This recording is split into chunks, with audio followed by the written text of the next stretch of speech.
หน้าอย่างยั่งยืนในทุกมิติอดิษฐ์นาถ ขวัญแสนสุขรายงานรองนายกรัฐมนตรีและรัฐมนตรีว่าการกระทรวงทรัพยากรธรรมชาติและสิ่งแวดล้อมลงพื้นที่จังหวัดราชบุรีติดตามการพัฒนาอุทยานหินเขางูและเยี่ยมชมศูนย์ช่วยเหลือสัตว์ป่าที่ 3 ราชบุรีนายสุชาติชมกลิ่นรองนายกรัฐมนตรีและรัฐมนตรีว่าการกระทรวงทรัพยากรธรรมชาติและสิ่งแวดล้อมลงพื้นที่จังหวัดราชบุรีตรวจเยี่ยมพื้นที่อุทยานหินเขางูและเยี่ยมชมศูนย์ช่วยเหลือสัตว์ป่าที่ 3 ราชบุรีเขาประทับช้างได้มอบนโยบายแก่ข้าราชการในสังกัดกระทรวงทรัพยากรธรรมชาติและสิ่งแวดล้อมจากนั้นลงพื้นที่สำรวจจุดขุดเจาะน้ำบาดาลณอุทยานหินเขางูตำบลเกาะพระพลาอำเภอเมืองราชบุรีเนื่องจากหลายหมู่บ้านในพื้นที่ประสบปัญหาขาดแคลนแหล่งน้ำต้นทุนเพื่อผลิตระบบประปาจากสภาวะฝนทิ้งช่วงเป็นระยะเวลายาวนานกรมทรัพยากรน้ำบาดาลจึงดำเนินการเจาะและพัฒนาน้ำบาดาลที่มีศักยภาพเพื่อเป็นแหล่งน้ำต้นทุนพร้อมทั้งก่อสร้างระบบกระจายน้ำบาดาลสำหรับการอุปโภคบริโภคและกิจกรรมอื่นที่เหมาะสมมีประชาชนในพื้นที่ได้รับประโยชน์ทั้งสิ้น585ครัวเรือนจำนวน 2,340 คนต่อจากนั้นไปเยี่ยมชมบริเวณสะพานแขวนจุดที่จะก่อสร้างสกายวอล์กแห่งใหม่ที่อุทยานหินเขางูซึ่งเตรียมดำเนินการโครงการพัฒนาแหล่งท่องเที่ยวโดยการก่อสร้างสะพานทางเดินชมภูมิทัศน์สกายวอล์กอุทยานหินเขางูเพื่อเชื่อมโยงการท่องเที่ยวในพื้นที่ของกลุ่มจังหวัดภาคกลางตอนล่างหนึ่งงบประมาณรวมกว่า42ล้านบาทและแหล่งท่องเที่ยวยอดนิยมอีกแห่งที่อยู่ใกล้กันคือมุมลับภูผาแรดที่เป็นหน้าหินแกนิตที่พัฒนาให้เป็นแหล่งท่องเที่ยวแนวผจญภัยสุภาพร เพชรเจียมอารีสวทราชบุรีรายงานตำรวจไซเบอร์ปิดล้อมพื้นที่จังหวัดเชียงใหม่5จุดจับกลุ่มสมาชิกเครือข่ายเว็บพนันออนไลน์ตั้งฐานปฏิบัติการในพื้นที่6เดือนมีเงินหมุนเวียนรวมกว่า200ล้านบาทพลตำรวจตรีชัดบรรณการคล้ายคลึงรองผู้บัญชาการตำรวจสืบสวนสอบสวนอาชญากรรมทางเทคโนโลยี3หรือตำรวจไซเบอร์แถลงผลปฏิบัติการปิดล้อมตรวจค้นพื้นที่พร้อมกัน5จุดในจังหวัดเชียงใหม่จับกลุ่มสมาชิกเครือข่ายเว็บพนันออนไลน์เพน168และทับไลท์ที่ตั้งฐานปฏิบัติการอยู่ในพื้นที่หลังขออนุมัติศาลออกหมายจับผู้ร่วมกระทำผิดรวม12รายและออกหมายเรียกผู้ต้องหาที่เป็นเยาวชน1รายสามารถจับกุมผู้ต้องหาได้แล้ว9รายพร้อมตรวจยึดทรัพย์สินรวมมูลค่าทรัพย์สินที่ตรวจยึดอายัดได้ทั้งหมดกว่า40ล้านบาททั้งนี้เว็บพนันออนไลน์ดังกล่าวมีสมาชิกผู้เล่นกว่า 1,000 รายในระยะเวลา6เดือนมีเงินหมุนเวียนรวมกว่า200ล้านบาทพร้อมกับเร่งขยายผลจับกุมผู้ต้องหาที่ยังหลบหนีรวมทั้งสืบสวนเส้นทางการเงินเพื่อตรวจยึดอายัดทรัพย์สินที่ได้จากการกระทำผิดต่อไปธนพร ปรุฤทธิ์รายงานจบข่าวชโรธรจัญญาอ่านรับฟังข่าวครั้งต่อไปเวลา 19 นาฬิกาครับ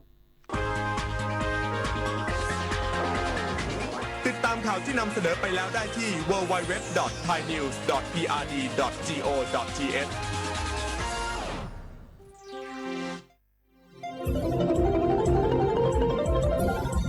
วิทยุแห่งประเทศไทยให้ความรู้คู่ความสุข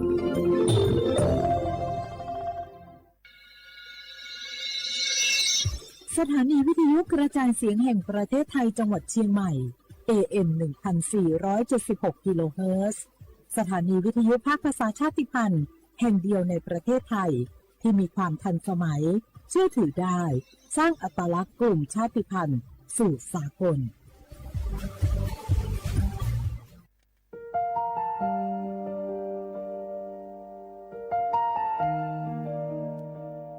ขอน้อมเกล้าถวายอาลัยสมเด็จพระพันปีหลวงพระแม่แห่งแผ่นดินผู้ทรงเมตตาเหนือเกล้าขอพระองค์เสด็จสู่สวรรคาลัยข้าพระพุทธเจ้าข้าราชการและเจ้าหน้าที่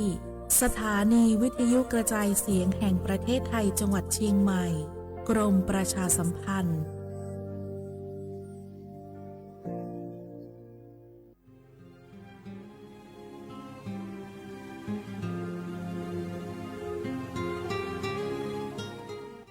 This is a moment of profound grief for the Kingdom of Thailand.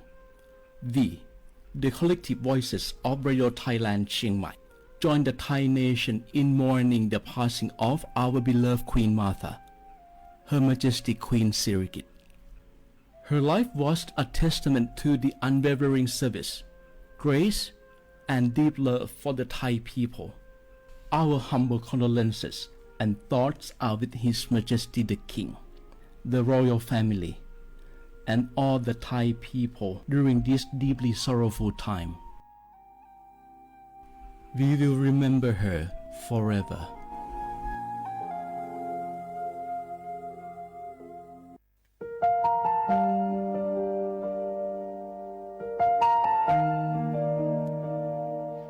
Bấy ý trọng mong mua kỹ tàu xa cứ nạ vang giữa thái tàu thi chua tàu cho bấy suốt lâu chây lâu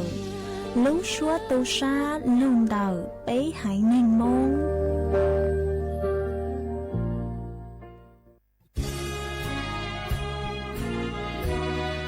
พระบารมีปกเกล้าเพื่อปวงชนชาวไทย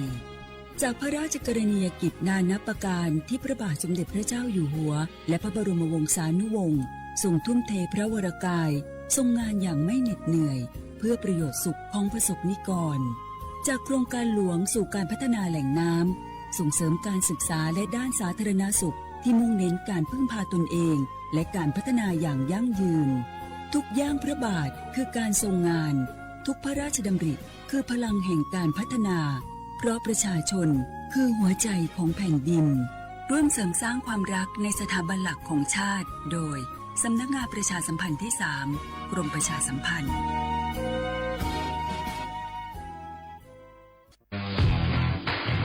รัฐบาลไทยประกาศสงครามสแกมเมอร์รัฐบาลจึงได้ประกาศสงครามกับสแกมเมอร์ในฐานะที่สแกมเมอร์เป็นวาระแห่งชาติและในวันนี้ผมก็ได้ใช้โอกาสนี้มารายงานความคืบหน้าและเน้นย้ำถึงสิ่งที่เราต้องร่วมกันทำต่อไปรัฐบาลได้จัดตั้งคณะกรรมการอำนวยการป้องกันและปราบปรามอาชญากรรมทางเทคโนโลยีขึ้นมาโดยมีผมเป็นประธานด้วยตนเองเพื่อให้ทุกหน่วยงานทำงานไปในทิศทางเดียวกันเราได้มีการลงนามบันทึกความเข้าใจ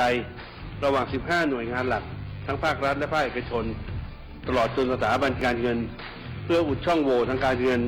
และตัดเส้นทางเงินของกระบวนการอาชญากรรมเหล่านี้ให้สิ้นซากรวมพลังคนไทยต้านภัยสแกมเมอร์นายอนุทินชาญวีรกูลนายกรัฐมนตรี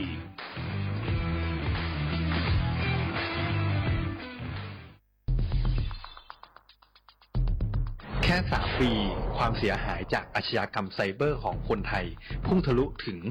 94,000 ล้านบาทหรือเฉลี่ยปีละ 30,000 ล้านบาททุก1 ชั่วโมงเราเสียเงินกว่า 3.4 ล้านบาท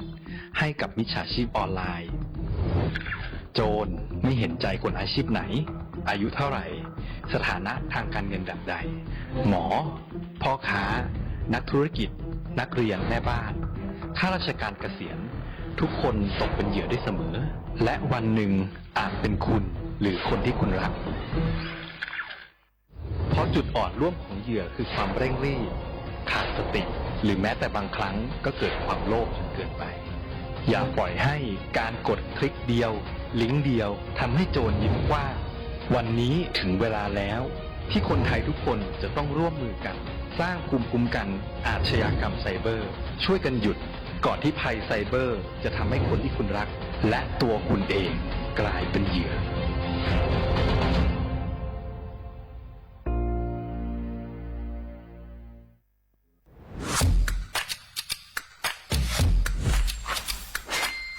ก ลับมาแล้ววันนี้กับโครงการคนละครึ่ง plus รัฐออกครึ่งประชาชนออกครึ่งช่วยเศรษฐกิจไทยหมุนเวียนเติบโต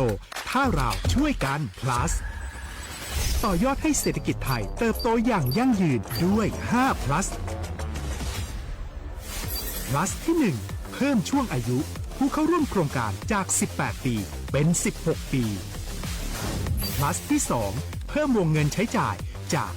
150 บาทเป็น200 บาทเพิ่มพลังซื้อของประชาชนเพื่อกระตุ้นการหมุนเวียนในระบบเศรษฐกิจฐานรากลดภาระค่าครองชีพ plus ที่ 3 เพิ่มสิทธิพิเศษด้วยการดูแลผู้ที่อยู่ในระบบภาษีให้ได้รับสิทธิพิเศษมากขึ้นเพื่อสร้างแรงจูงใจให้ทุกคนร่วมอยู่ในระบบอย่างโปร่งใส plus ที่ 4 เพิ่มโอกาสให้นิติบุคคลขนาดเล็กเข้าร่วมได้ให้ธุรกิจเติบโตเป็นกำลังสำคัญของเศรษฐกิจไทย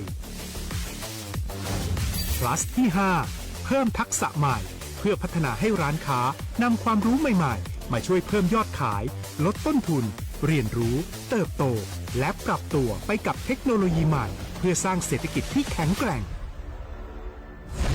จากคนละครึ่งสู่คนละครึ่ง plus ไม่ว่าจะสั่งข้าวคนละจานชาเขียวคนละแก้วขนมเค้กคนละชิ้นหรือหลายๆชิ้นก็ใช้ส่วนลดได้ทันทีสูงสุดวันละ200 บาทแถมใช้กับฟู้ดเดลิเวอรี่ก็ยังได้สำหรับประชาชนไทยอายุ 16 ปีเป็นต้นไปสมัครรับสิทธิ์ผ่านแอปพลิเคชันเป๋าตังวันที่ 20-26 ตุลาคม 2568 สำหรับร้านค้าที่สนใจร่วมโครงการสมัครได้ผ่านแอปถุงเงินวันที่ 15 ตุลาคมถึง 19 ธันวาคม 2568 แล้วเตรียมพร้อมรับลูกค้าจากทั่วประเทศเพราะนี่คือโครงการที่คนไทยทุกคนช่วยกัน plus เพื่อให้เศรษฐกิจไทยโตไปพร้อมกันโครงการคนละครึ่ง plus ดำเนินการภายใต้เป้าหมายที่ชัดเจนของรัฐบาลในความต้องการกระตุ้นเศรษฐกิจลดภาระค่าครองชีพให้ประชาชนและยกระดับศักยภาพผู้ประกอบการไทยให้พร้อมในยุคดิจิทัลโดยยังคงยึดหลักความโปร่งใสตรวจสอบได้และป้องกันการใช้สิทธิ์ที่ผิดวัตถุประสงค์คนละครึ่ง plus เพิ่มพลังเศรษฐกิจไทยพร้อมโตไปด้วยกัน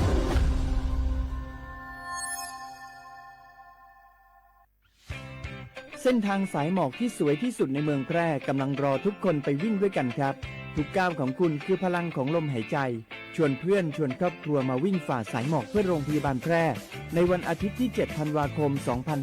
2568 บริเวณลานกิจกรรมหลังวัดพระธาตุช่อแฮมาร่วมกันส่งต่อพลังแห่งความดีเพราะทุกก้าวของคุณช่วยต่อชีวิตให้กับผู้ป่วยในโรงพยาบาลแพร่สมัครได้เลยวันนี้แล้วไปวิ่งด้วยกันในวันอาทิตย์ที่ 7 ธันวาคม 2568พบกันบริเวณลานกิจกรรมหลังวัดพระธาตุช่อแฮนะครับ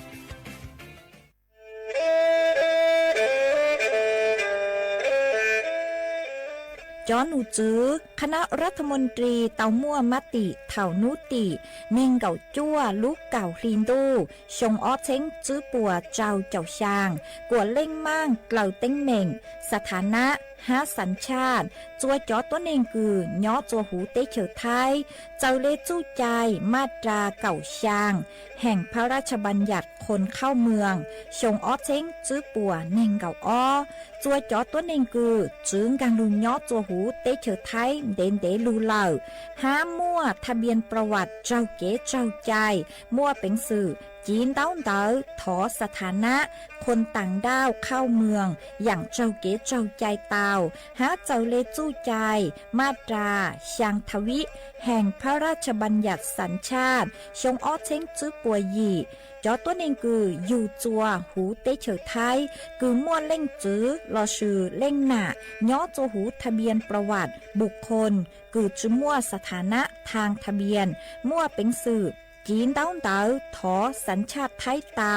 ย้อนย่อจัวตัวเจ้งกรุงเทพจีนเต้าเต๋อเตาจวนเต๋อสำนักบริหารการทะเบียนกรมการปกครองหวยย้อนย่อจัวหรือลู่เสงจีนเต้าเต๋อถอเตาจวนเต๋อนายอำเภอเจ้าเลขอเชากือยุ่งย่อเจ้าเลนูฮะชื่อเหอราชการภายในนุติเนงเก่าจัวลู่เจ้าลินดูชงอ้อเช้งจื้อปัวเจ้าเจ้าจัว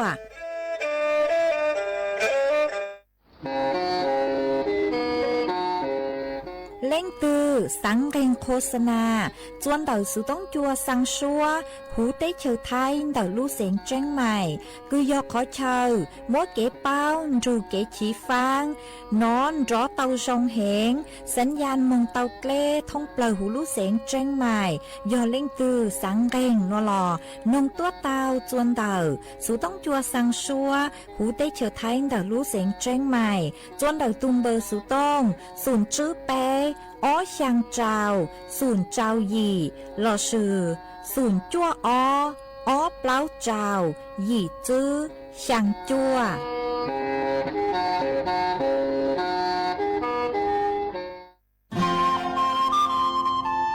หมู่เห่าเจ้าเจียงใหม่ยินดีต้อนรับนายกรัฐมนตรีและคณะลงพื้นที่ตรวจราชการและร่วมพิธีส่งมอบโครงการเพิ่มศักยภาพการรองรับและการไหลของแม่น้ำปิงเพื่อป้องกันอุทกภัยเขตเมืองเจียงใหม่ระยะเร่งด่วนณจังหวัดเจียงใหม่ในวันที่20 พฤศจิกายน 2568 ยินดีต้อนรับเจ้า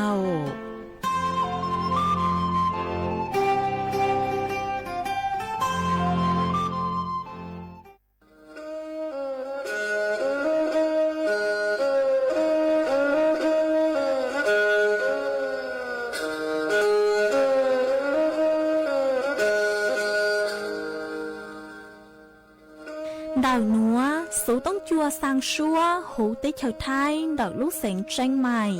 Lúc sư hỏi hà lưu mông, y nụ bấy hà ó ra. Giáng sơn dũ, bấy hà thảo sư hỏi, giữ tính, dù trao tính. Giáng trọng đô, bấy hà thảo sư hỏi, cậu giang tính, dù cậu dị tính. Sang tầng đảo sáng AM, kế ý chênh bao bùa sang chào chào kHz, đảo núa mông, do bấy lưu mông, suốt lời so căng nông tàu.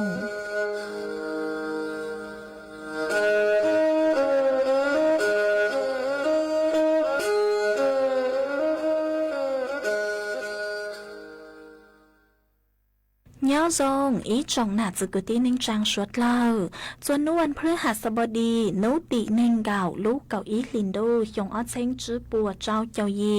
มานุนัวกุนย่างจัวลิงเกยไปเจ้าตูจากเกือกางนุนัวยอนนั่งโฮปิกียอนย่างจัวลีซาอีตูจากเกือกางปิกียอนเน่งยงนัวยอนย่างจัวนั่งยงอ๋อมานเดานัวกูเบาหญ้าเสียงห่างจงชาจอกกันจอนดูสู่ต้องจัวฮัลโลมงเดาลุเสียงแจ้งใหม่ตัวจื้ออีจงหนาจือกุตีนิ่งจังสวดเล่ามาวันได้นัวจะยุดถอยอีจงหนาจือกุตีนิ่งจังสวดเล่ากูเมงกังลูใช้ห้างกังลูนงยอดสู่หูเพจ Facebook มาถอกดไม่ปังกดไลค์กดแชร์อีแหล่งอีแชร์ปู้จัวเพจสวท AM อีเช้งเปล่าปัวยังเจ้าเจ้าkHzมากูอดเจ้าดาวจัวไม่สวดเล่ากูไม่ปังเชิงรังสู่ต้องจัวฮัลโลมงเดาลุเสียงแจ้งใหม่อ๋อเอนูนัวเจกูหวังฮัจยาชาหตาไม่สวดเล่าอยู่ลุงดูกุญย่ออวบพงยืดเถาปีมองจัวจัวเถาเศร้ามาวันได้หนัวเจกูยัวช่างเต่าจัวไม่สวดเล่าเต่าเป้าหตานัวเจกูจัวกะลุชัวจัวไม่สวดเล่าเต่าหนอซื้ออ๋อเอยอหตากูจืย่อจวนดักสู่ต้องจัวหล่อเจยัวจืมัวเล่งเทลุใจไม่ลิงสู่ต้องยอหตาไม่มัวสู่เจ๋งเจ้งกลางจืนัวหล่อไม่ดาวสู่ต้องมองชุนช้าไม่เจกูช่างเต่าจัวสวดเล่าเต่าเป้าเลยหนัว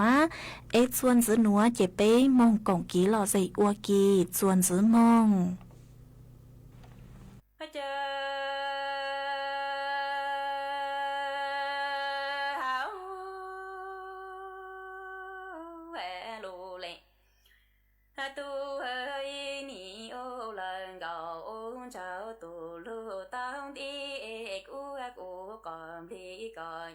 chim lì cô ai chôn ô cô lên à cứ lệ chi tê nị ayo danh gạo bù cha mò thu can lộ ye bùm lòng kỳ càng thu bê kỳ tên chết ôi ô tao chú lông mộng nhỏ ô y cho trình lỡ hay hi e zu nyo kinh gạo kinh chào ha trong tu lu no e ga yo ha i lu le cha e ku mo cha chỉ mo còn yu trang lu to con chỉ e tu ku sa lỡ tu con cho mo o ku lu ne tang na cha lỡ i chi on lu le tu hơn chơi ni ô lần gạo ô chào tu lu tang đi cô có yo còn chú chi yo cô chọn ô cô lên na cứ lên chỉ yo chân gạo bù cha mò thu can lu ye bùn lòng cho càng thu pe kỳ tên chết ôi ô tao chú lông mong nhà ôi y trên lời y cho y lu lệ tu y ni ô lần gạo ô chào ha trong tu lu no y cọ ayo ha y lu lệ cha y cu mo cha chi chu chi chi tu qua lời y cho y tu cu sa lời tu lu cô ha cho mỗi chủ nhỏ kinh cầu lời kinh cho pro cho tu na phô mi cho hong lu lệ tu hệ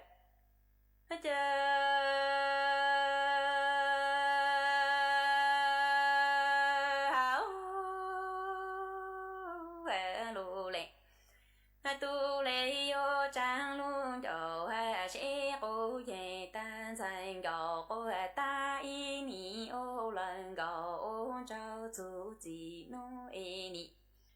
tư chỉ cho cô chỉ sang yu có mong ô cô tu cô cha ni cho cô luôn e pro e tư chỉ một tên nhà cha cô là tu sao lu lỡ một trò cô e cô thà chia cô trắng luôn giàu pa cô po ha còn ai lu tu lu chính lu e có po ha bao ta càng thu phê kỳ có yo mong ô lu tình yo lu tu e cha ni mo cô lo sa o cô cho im lòng chữ ni tư chi ô chi mô tôn cha chốn chú e y lu lê chẳng cô chi bu ca yo ha cho có mô e càng tu tu cho phê kỳ e cô lê tôn chú con có chi hậu ròn y khó chớ sợ có lu lỡ mô trong cô e cô lê tu chỉ ô lờ có y lên lu thiên nu e có mong gió lu nè trong chỉ lu từ cô gió lu nè chỉ trong tê cô chặt lệ trong lầu tê cô na so gió có lu cô mong chú nâng hồn chế lu lệ tu chế cô dây tan thành gầu cô hạ ta ơi ni ô lần gạo ôn trao tu chỉ nó e chi học u chi sang yu có mong ô lờ tu u chi sẽ mong cô ni ayo học u lu ne pro e tư chi một e nhà cha cô là tu sao lu lỡ một trò trong e u cha chi nhỏ lu anh giàu pa cô po ha còn ai lu tu lu chế nó e có po ta càng thu phê kỳ e có ayo mo ô lu tu chi se mo e ni mo cũng nó sa kia cô chim lòng chữ trong ta cô rõ lê lu lư lì tê cô ye sao trầm lòng xiong e y lu lê chẳng cô chi phụ ca yo ha cho có mong e cả thu phê kỳ e cô lê tuôn chu con có chi hao giòn y khó chớ sao có luôn lỡ mong cho trong e cô lê tuôn chỉ cô rõ có y lệ thiên nu có e có mong gió lu nè trong chỉ lộ từ cô gió lu nè chi hạ trong tê cô ta trong lầu tê cô na so so có lu có một bao nơi thành gạo cô tan họ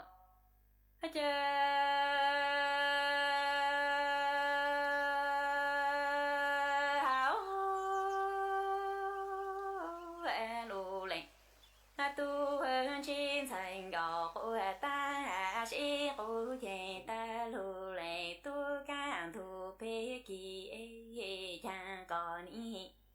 lấy yon ta cô chế nhang he tu tu e ni ma cô nó sa chúa ta ma con nó pla chung lu lo cha chữ ca tu khen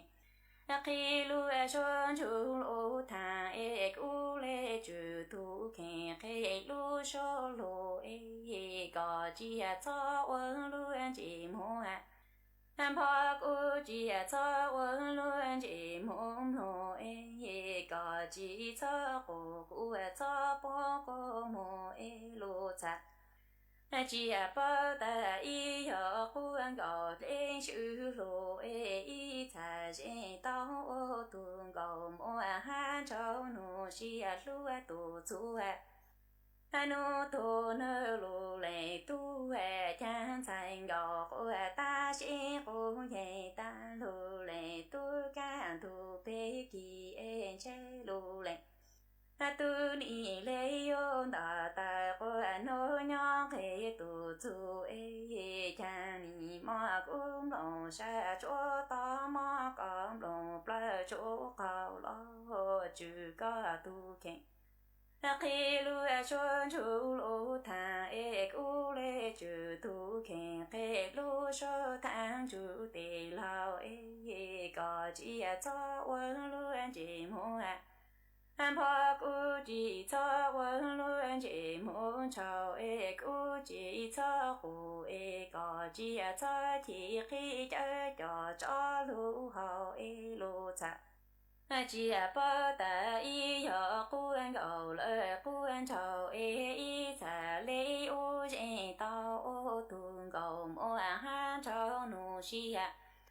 lu mong tu chu nu lao tê ni cha trong nhong là sen yo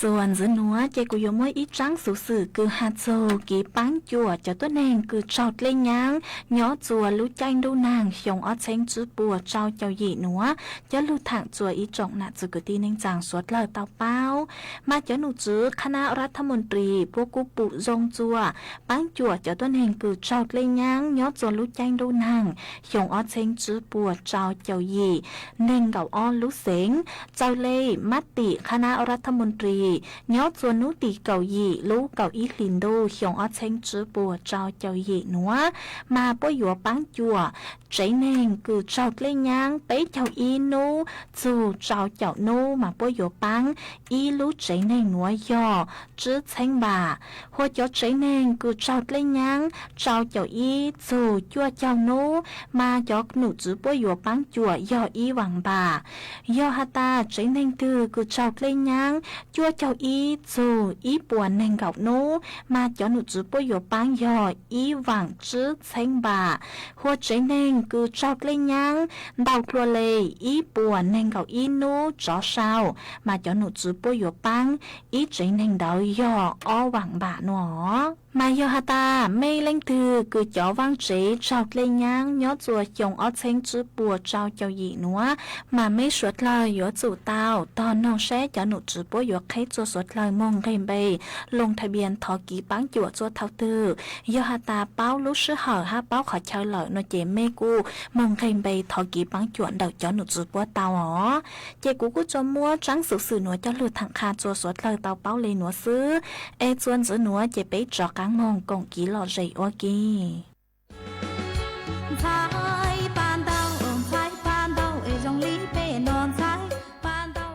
chơi tua dũa bằng đau mong lú lán màu phùa chơi tua chẳng hát tua dũa trồng trò bằng đau mong chuồn đầuลูช้างปัวสนามบ้าน3บ้าน1ตำบลรวมไทยอำเภอพบพระลูเสียงต่างจวนนุตีเนงเกาหยีลูเก่าอีลินโดเมืองจู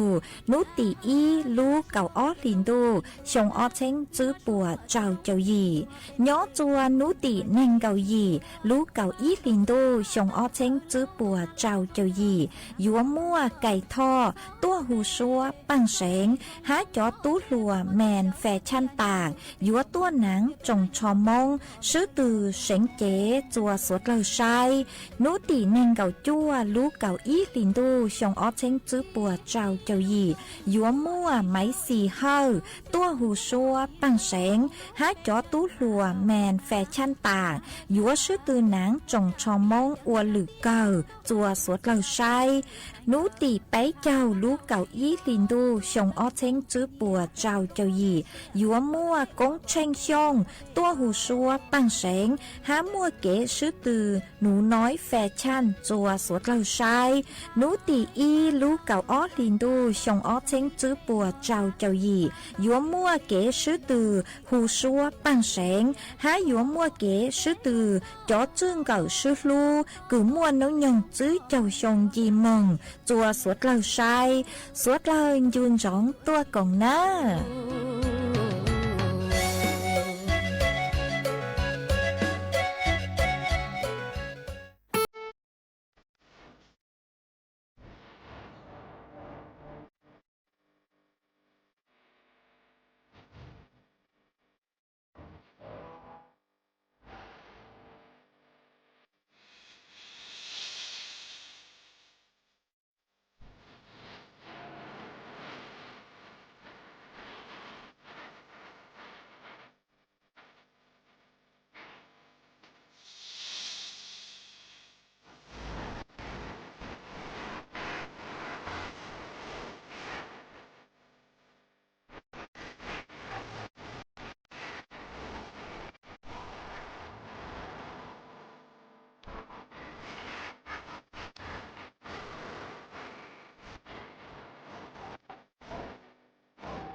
chơi tua dúa băng đau mông lũ rán màu phùa chơi tua chẳng hát tua dúa trồng trò băng đau môngส่วนเดาสนามอบต.บ่อแก้วอำเภอเสมิงเดาลูกเสงเชียงใหม่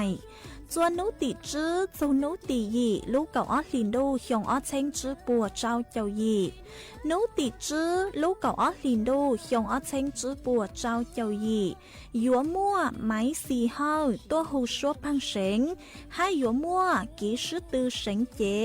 เดินแฟชั่นโชว์จัวสวดเหล่าใช้ยอดจัวนุติเจ้าลูกเก่าออสลินดูหยงออสเชงจื้อปัวเจ้าเจ้ายียัวมั่วมังว่างตัวหูชัวพังเสงห้ายัวมั่วกีชื่อตือเสงเจ๋เดินแฟชั่นโชว์อัวหรือเก่าจัวสวดเหล่าใช้นุติชางลูกเก่าออสลินดูหยงออสเชงจื้อปัวเจ้าเจ้ายียัวมั่วไก่ทอดตัวหูชัวพังเสงห้ายัวมั่วกีชื่อตือหนูน้อยแฟชั่นจัวสวดเหล่าใช้นุติยีลูกเก่าออสลินดูหยงออสเชงจื้อปัวเจ้าเจ้ายียัวมั่วกีชื่อตือหูชัวพังเสงจัวสวดเหล่าใช้สวดเหล่ายุนหงตัวกงเน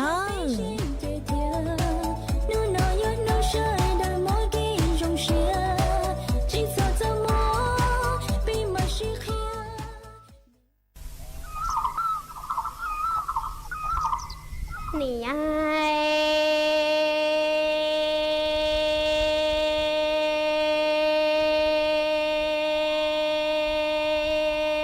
มีตุนโทลียาฮัสซานี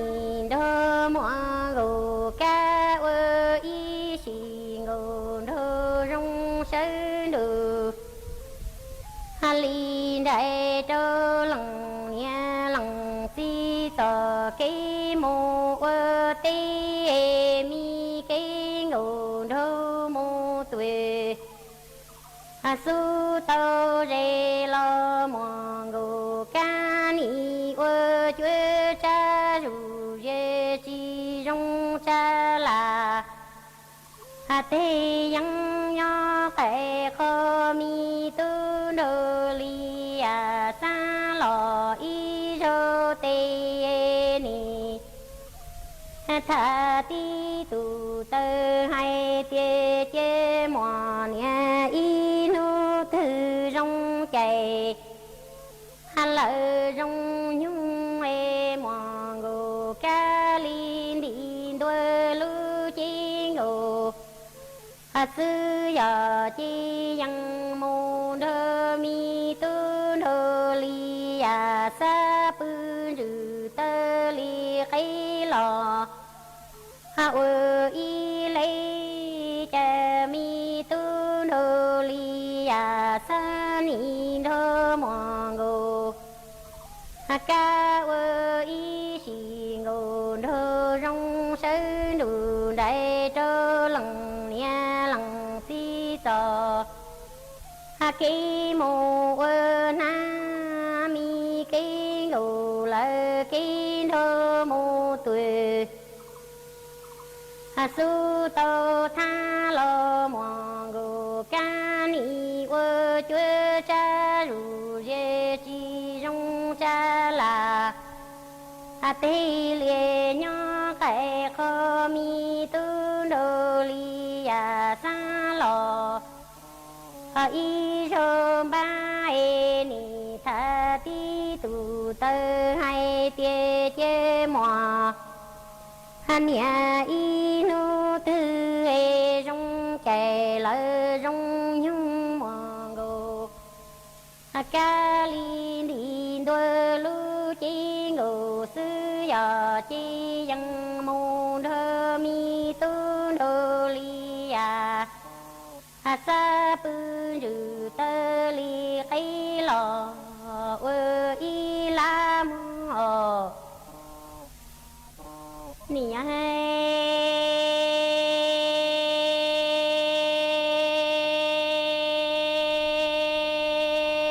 mi tu đô li sa ni đô mò ngô ca quơ ngô quơ đô rong lu đủ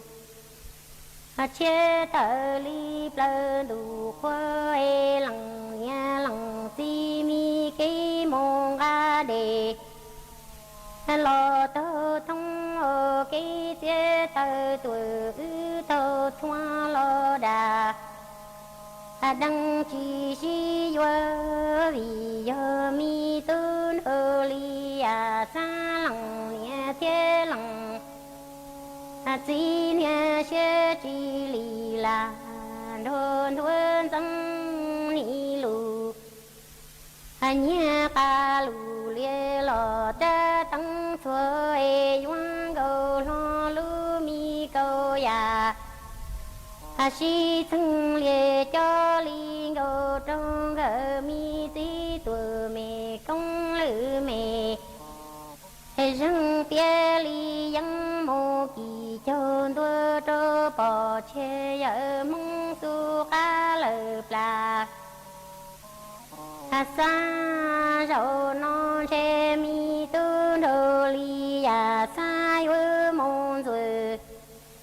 anh xia sơ tô bò chê yơ mông su lằng mi dây đá lo chê ta mi tu đô li ya sa lò tu rong nha e yu đồ yu moang go ca trơ đủ xưa lia tuổi lo to ca moang go ca ni yo mi tu đô li ya sa wu lùa no chê yu nho đồ tin chu anh chỉ cho mù mua lằng nia lằng si bơ mi mò nọ chỉ bông la e từ trong lơ chê vơ trong ta đuôi li nia nâng hồ thiên nâng vự lò sư nâng ba nhoi vơ chi chè nâng thơ vơ chi nia chè đa ô mô cha mi tu nô li ya sa ni đô mò gô ca vơ gô vơ đô rong lu đủ cha ni tơ li plơ đủ khoe lằng nha lằng ti mi cái mô đê rô nọ lo tơ tung ở cái đê rô mùa tuổi mua thơ xua lo đà đăng chi si yo vì yo mi tu đô li ya sa lằng nia thế lằng si nia sẽ chi li la anh thôn thuần răng e ni lù nia ca lù lia lo ta tăng xua e gâu lo lu câu ya si tăng lia cho li ngô trong gờ mi tí tuổi mẹ công lữ mẹ rung bia li yang mô kỳ cho đua trô bò chê yơ mong su ca lờ plà cho e rô non chê mi tu đô li ya sa lu chi chi ngà tu đô sư e yu mô chê ta bò chê yơ mong su lằng mi dây dâu lò tu rong vô e yu đồ li yu moang go ca trơ đủ xua lia tuổi ti tọ tơ moang go ca ni yo mi tu nô li ya sa vơ lùi no e vơ cho mu mua lằng nia lằng si plơ mi mo nọ chỉ nó cho e từ trong plơ vơ trong ta đuôi li nia nâng vò thiên nâng vự lò sư nâng bao e vơ nhỏ bằng nâng tuổi bằng chi chẳng e vơ tua mô bằng đa tuổi bằng chi tao mô nì ai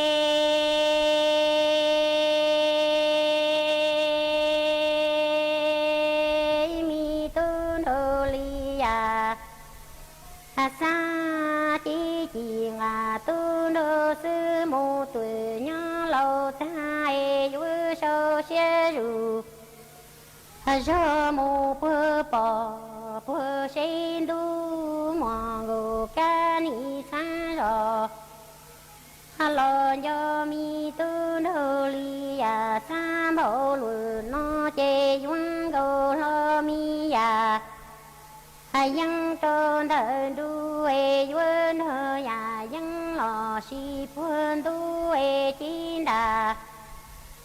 Đua thua tàn thô chê mù bư mi bà thân đua plu đà trù trăng trô lòng nhẹ lòng Si ca lợ plà chú mi tu nô li ya sa ni đồ tơ nhó y tuổi cho e yu bờ sang yu yang hai tiên đủ ti yu moang go ca chơ cò hai yu tua li thi trơ ư tò nha kê lu e chơ cò mô tò đua cú trơ bền rư xí li nhu mi kê yu nhu lo vay tu mò y nu tư cú chín đà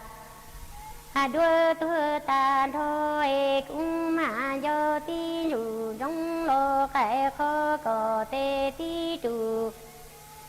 trơ mù ơ y năng xí xí lu trơ nhàn dung lo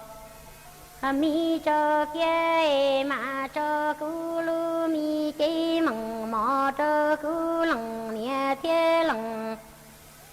xin do sơ đủ đại lò trôn đua xa chờ mi tu đô li à sa lu mi chi chi ngà tu đô sư mô tuổi nhỏ lâu tai yu sâu xie ru Rơ mô phơ bò phơ xí lò xó li xó Moang gô ca ni sa rò lơ chi xie ơ lùi Nó chê yuan gô lo ya dân lò trôn đỡ lo e yu mô thơ mi ya Dân si bù so chín đà đua thơ tàn thôi yu mô bư mi bà tơ đua plu đà chủ trăng trơ lòng nhẹ lòng si ca lợ plà tôi mi tu đô li ya sa đồ tơ nhó y tu cho e li của sang ti yu Yang hai tiên đủ tê yu moang gô ca chơ cò Hai yu tua li đi trơ ư tò nia kê do e chơ cò Mô tò đua cú trơ bền rư xí li nhung mi kê yu nhô Lo vay no e mò nia y nu tư cú chín đà đua thua tàn thôi cũng mà do dù trong lo phải khó có tê tí trù lỡ ly trơ mù ơ y năng so xê ta lỡ tê mê xí so trơ nhàn thung lò mi cho chơi cho cú lu mi chi măng mò trơ cú lòng nhẹ lòng xin do sân đủ đại lò trơ đôi plơ chê ni chi xế ơ lùi nó lo tuân thi ý trong nà giữ của tiên nên trang suốt lờ lúc sức hơi yếu tăng lờ chê cũ ở trong đau cho mấy suốt lờ cứ mấy băng chân gàng sử tông chua hà lưu mong đợi lúc sành tranh mài hà mê cú lùn thu của nhỏ ủa phong dư thảo bí lù châu chua thảo sao lúc sức hơi yếu tăng lờ chê cú yếu sao sử tông chua chay cha lên núa lờ xứ bấy lên màng cho căng lô xuân rứt lùa chua thảo lúc sức hơi chứ tính chu trao tính ha cậu giang tính chu cậu dị tính nhỏ chùa chùa nô em nô nua chỉ có sao số tông chùa chơi cha lên nô lợi sư thọ chùa quả mấy chùa lên chùa tù chuẩn dư châu kín nó căng nhỏ rồng suốt lờ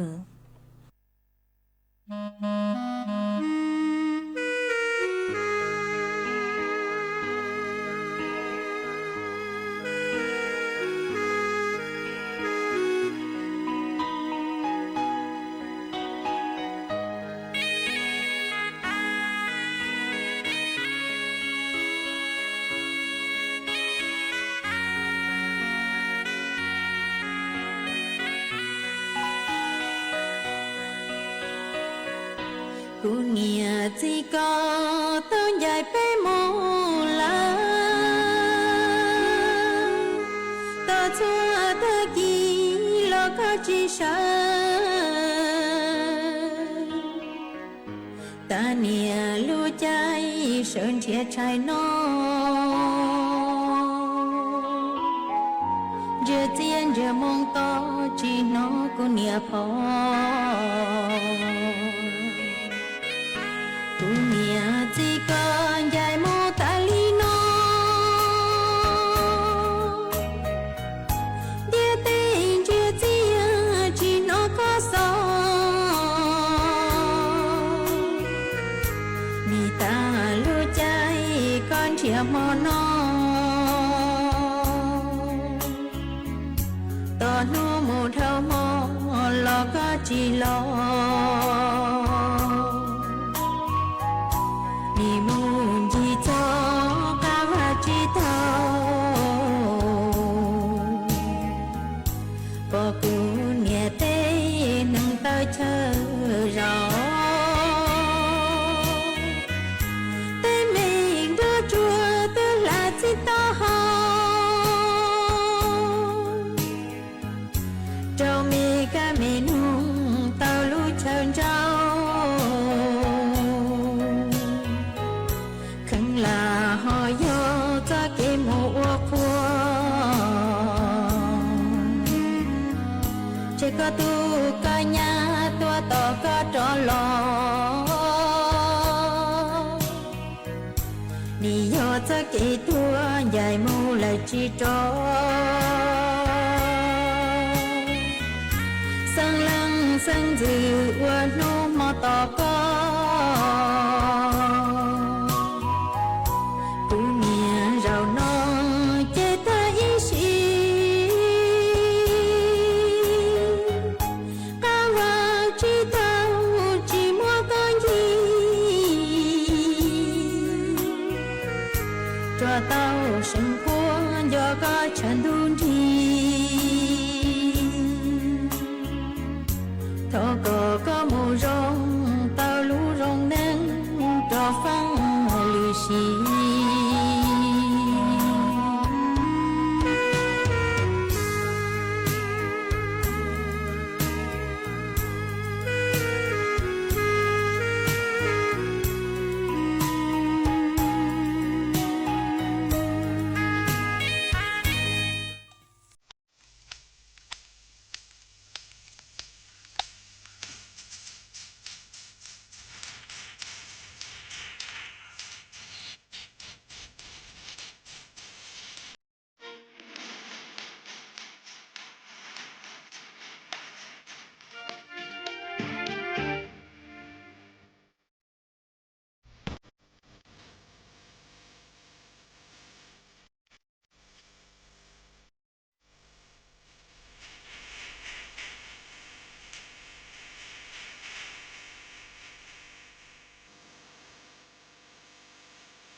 เวลา 18 นาฬิกา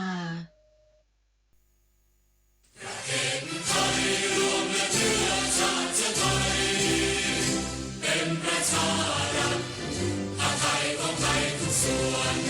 อยู่ดำรงคงไว้ได้ทั้งมวลด้วยไทยล้วนหมายรักสามัคคีไทยนิรักสงบ